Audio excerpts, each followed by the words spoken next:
Greetings and salutations to you folks out there. I have a 4 versus 4 for you today. And it is on kind of an unusual map. This map is known as 4 versus 4 Confrontation, and you may look at it and realize that it is kind of an ugly map. And I will grant you that. This is objectively a terrible looking map. However, it is very fun to play when you're in a loose, lax team game setting. You've got some water puddles over here on the side, which allow for some hilarious possibilities with drops, etc. You can actually build navy in the side pond and bombard this guy's base with cruisers, which is hysterical, but fails quite often, so you probably don't want to try it. This basically boils down to choke point warfare. You have a single choke point fought over by 2 people in the center, a choke point on both ends fought over by the ends, and then if one of those does collapse, you have the choke points back in the base. So this is kind of a newbie turtley map, but it can be pretty fun. And we've also got some great players in this game, some interesting entries into this list. We're going to go ahead and jump in and introduce them, and then we will dive directly into the gameplay. On the northern side of the left-hand team, we've got the infamous Voodoo going Aeon as yellow, Kosher, his buddy, going Aeon as blue. Moving on down the list, we have a gray UEF for the Pale Rider, and Solar going Aeon as red. So we've got 3 Aeons and 1 UEF. On the right hand side, we've got Artifacts going Cybran as an orange. We've got Astral Kangaroo, a 1900 player, going Aeon as turquoise. We've got Tenuo Cassius, which I'm going to assume is actually Tenuo Cox, considering the fact that he has a 1900 score, going white UEF. And last but not least, Vela One, whatever, as a Cybran in hot pink. So we've got 2 1500 players on the right hand side, accompanied by a couple of really good players over here. One of these has got to be Jolly. Probably Astral Kangaroo. Maybe. I'm not 100% sure on that. And I really dislike name changes because I get confused as to who everyone is. See, everyone on the left side is really nice and neat and organized, except for the Pale Rider. I have no idea who that is. And the left side is a jumble of swapped names. Let's go ahead and bump up the speed a little bit, and we will dive into the ridiculousness of this game. To be completely honest with you, I don't know why I'm casting it, but I was in a weird mood as I'm running through this list of pre-recorded casts for the Thanksgiving week because I am out of here. I'm on vacation, and I plan to make use of all my time. But I saw this map pop up in Voodoo's list, and I thought, why not? I should totally cast this because absolutely stupid games happen on this map, and we can all get a good laugh. Alright, as you can see, we've got labs run across, 2 flares sitting right here on top of these mass extractors. Looks like that move was anticipated though, because we're going to have a tank and a radar enter first, and that way they can clean out the intruder before the weakling engineer comes along and gets obliterated by the big fat bullies. Got 2 Mantis on the right hand side. One of them is immediately going to get plugged by Voodoo, the other is going to take out a Tham, an Aurora, and an engineer, denying that expansion, at least for a brief period. In the center here, we've got all 4 ACUs fighting over the reclaim, I know not why, and Jesters flying to the southern side from Artifacts. Artifacts is actually going for a Jester snipe. What? What is happening? I thought that the higher ranked players did not do this. Alright, he's only got 3 Jesters. And about to be 4, but he's going to go ahead and run. Looks like it's because the northern teams look a little bit weak. Kosher is low on health, but that was a very bad choice from Artifacts because there's a huge amount of interceptors available in the northern team. Of course, when you have the higher ranked players, you're going to get a lot of air built. So we've still got the Jesters streaming in. They're still laying down a little bit of hurt, but not nearly enough. White is going to take the dive, though. Kosher is back very far. It looks like the Pale Rider. No, Tenuo Cox is going to get double teamed. He's got to get out of there. Run away, my friend. That is a Tech 2 ACU, actually. He's going to throw down a Triad. Very nice. Very nice. All right, we've got a Guncom on the southern side. Solar plowing in with is that a double gun commander? That is a double gun commander. What do you know about that? That has range and the damage upgrade. Incredibly brutal in the early game. As you can see, he's easily going to wipe out the defensive structures, kill off the build power, and walk right in accompanied by his tanks. At the middle gap, we do have triads going down over here as quickly as the left-hand team can build them. But unfortunately, a few Mantis are going to run through. Where they will head to do what damage, we know not, but it can't be much because Voodoo actually has his hands on a lot of tanks.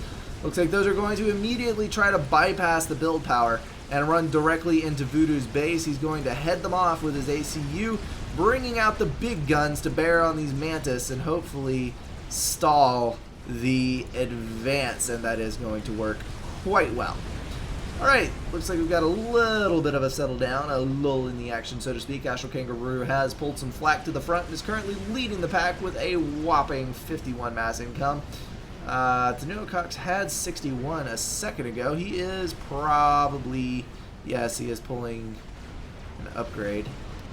Stalling quite horrendously, actually.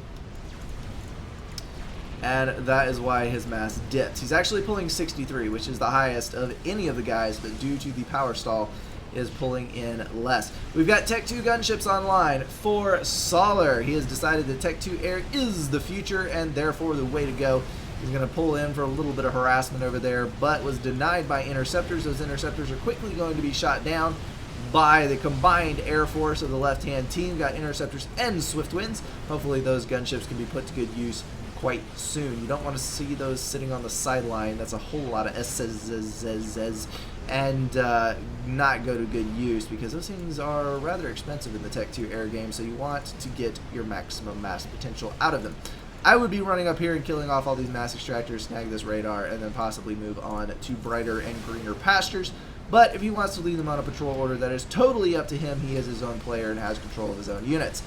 Right over here, we do have a TAC launcher, which is going to launch attack at a Tech 1 point defense. Not sure what the point of killing that point defense was, but apparently he wanted it dead, even though it was not within reach of his units, and he's not going to push through it, and that was a waste of a perfectly good TAC missile. We've got 4 TACs loaded in that.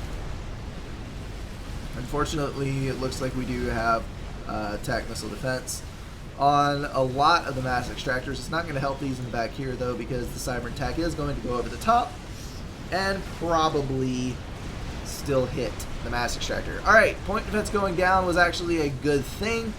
These Mantis are going to drive back some of those tanks. And then on the southern side, we've actually got an ACU double team going on. These guys have swapped it up a bit. They are leading Tanuocox up in the northern end to deal with whatever comes his way. And then the double ACU format has gone to the southern side. It looks like they're going to be assisting each other with upgrades. I do not know what the upgrades are yet. Yes, I do. That was actually Ras. I'm looking right here at the chat at the ACU notifier, and I do not even read the words and give them to you. Looks like we're going to see some drops. A couple of Tech 2 drops. We have Obsidians and we have Artillery. A very nasty combination. Hopefully they don't fly over any flak on the way there. And they do not. So that is going to work out very well. Tech 1 point defense going online as quickly as possible. Oh my, that is going to hurt. Holy kashmolies. That point defense came online just in time to obliterate all of that, but there are still Obsidians in the base, so that's still going to hurt a lot. Tanuocox is under a severely heavy amount of fire from all of these flapjacks. There are so many flapjacks, you could never eat all these flapjacks.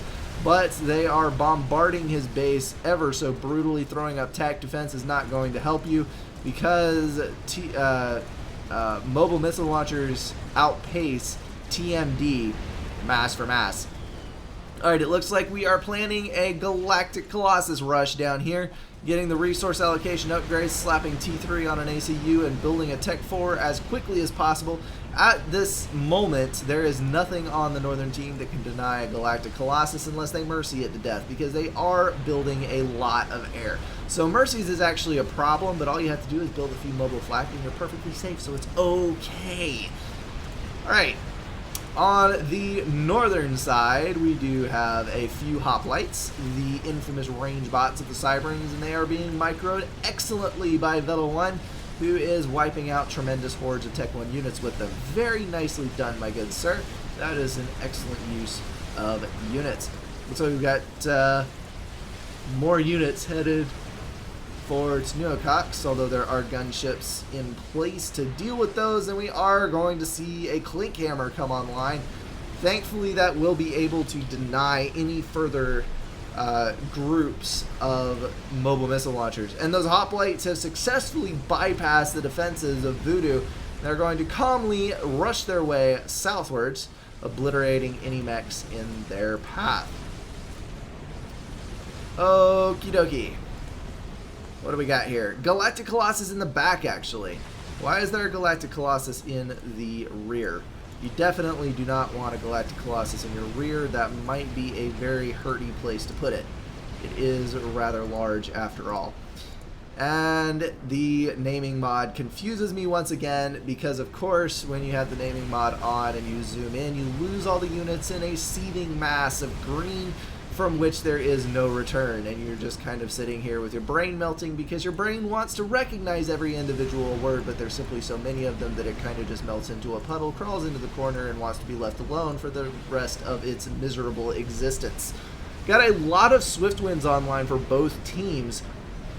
So many Aeons. Also, I spy a Mercy for Voodoo. It is chilling out right there in the corner, minding its own business, and used up about 1/10 of its gas tank. Very small gas tank, but a gas tank nonetheless, which will kill itself if it runs out. Okay, looks like the Galactic Colossus is going to get rammed straight down the center. Decided not to go around the southern side. We do have some Tech 3 online in the south. Solar did get his game together and build some Harbingers, but right here there is absolutely nothing to stand in the way of Mr. Mackey.